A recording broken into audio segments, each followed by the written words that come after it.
Hello সবাইকে, আসসালামু আলাইকুম। আজকের ভিডিওতে আমরা কথা বলার চেষ্টা করব খালিদ বিন ওয়ালিদ, যিনি রাসূলুল্লাহ সাল্লাল্লাহু আলাইহি ওয়াসাল্লামের অনেক বড় একজন সাহাবী ছিলেন।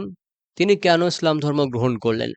আমরা জানি যে হুদায়বিয়ার সন্ধি চলাকালীন সময়ে খালিদ বিন ওয়ালিদ ইসলাম ধর্মে দীক্ষিত হন বা তিনি পরিপূর্ণভাবে ইসলাম ধর্মের দিকে চলে আসেন।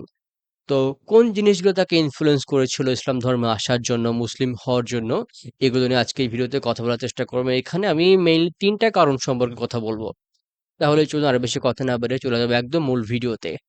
তো ১ম যে মেইন কারণটা সেটা হচ্ছে তিনি কিছু ব্যাপার উপলব্ধি করতে পেরেছিলেন।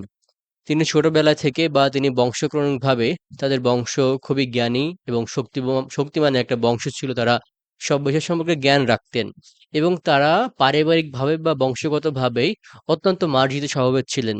তো রাসূলুল্লাহ সাল্লাল্লাহু আলাইহি ওয়াসাল্লাম যখন ইসলামের প্রচার শুরু করলেন, অনেক বড়, বড় নেতারা তার বিরুদ্ধে গেলেন, তাকে অকথ্য নির্যাতন চালালেন। কিন্তু তার বংশ থেকে কখনোই তার উপর এরকম নির্যাতন চালানো হয় নাই বা তাকে সেরকম বাধাগ্রস্ত করা হয় না। যদিও তারা ১ম দিকে মুসলমান ছিল না। যাই হোক, এই সকল গুণগুলোর কারণে তিনি রাসূলুল্লাহ সাল্লাল্লাহু আলাইহি ওয়াসাল্লামের অ্যাক্টিভিটি গুলো তিনি কিভাবে কি করতেন এগুলো তিনি আগে থেকে খেয়াল করতেন এবং তার কথাগুলো বোঝার চেষ্টা করলেন। তো তিনি যখন আস্তে, আস্তে বুঝতে পারলেন যে রাসূলুল্লাহ সাল্লাল্লাহু আলাইহি ওয়াসাল্লাম যে কথাগুলো বলতেছেন সেগুলোই সত্যি হচ্ছে এবং তারা খুব অল্প সংখ্যক যোদ্ধা নিয়ে বড়, বড় যুদ্ধ জয় করে ফেলতেছে। ইভেন তারা তাদের যে কথা, তাদের যে স্টেটমেন্ট এগুলোর প্রতি তারা সবসময় অটল আছে। তারা কখনো তাদের কথা থেকে বা তাদের ওয়াদা থেকে কখনোই তারা বের হয়ে যাচ্ছে না। এবং আস্তে, আস্তে মানুষ তাদের প্রতি ধাবিত হচ্ছে বা তাদের প্রতি আকৃষ্ট হচ্ছে। তো তিনি নিজের মনকে চিন্তা করলেন, তাহলে কি রয়েছে তাদের মধ্যে? রাসূলুল্লাহ সাল্লাল্লাহু আলাইহি ওয়াসাল্লাম, মুহাম্মদ সাল্লাল্লাহু আলাইহি ওয়াসাল্লামের মধ্যে আসলে এমন কি রয়েছে যেগুলোর মাধ্যমে মানুষ তাদের প্রতি আকৃষ্ট হচ্ছে? মানুষ বারবার তার দিকে ধাবিত হচ্ছে। তো এটা নিয়ে তিনি যখন চিন্তা ভাবনা করলেন তখন বুঝতে পারলেন যে অবশ্যই তিনি এমন কিছুর সাথে যুক্ত বা তিনি এমন কিছু দ্বারা পরিচালিত যেটা অবশ্যই সত্যি এবং যেটা এক এবং অদ্বিতীয় এবং সর্বশক্তিমান।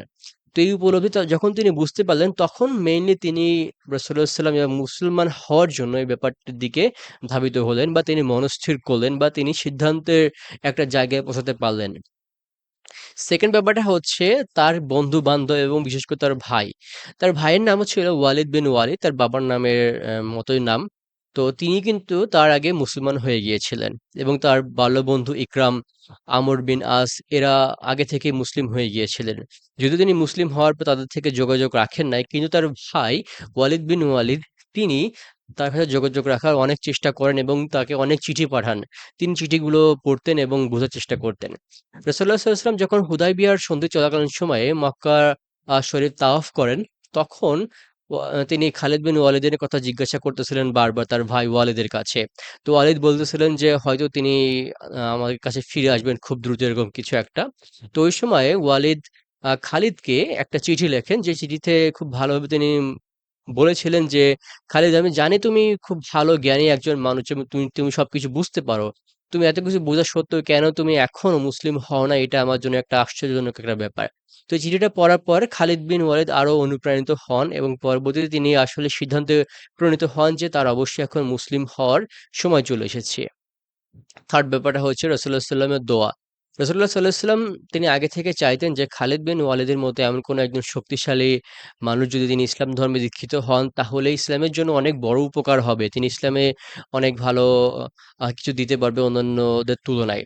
তো তিনি এরকমও আ আশা প্রকাশ করেন যে খালিদ বিন ওয়ালিদ যদি মুসলিম হয় তাহলে তিনি অন্যান্যদের তুলনায় খালিদ বিন ওয়ালিদকে বেশি প্রাধান্য দেবেন অন্য সব দিকের তুলনায়।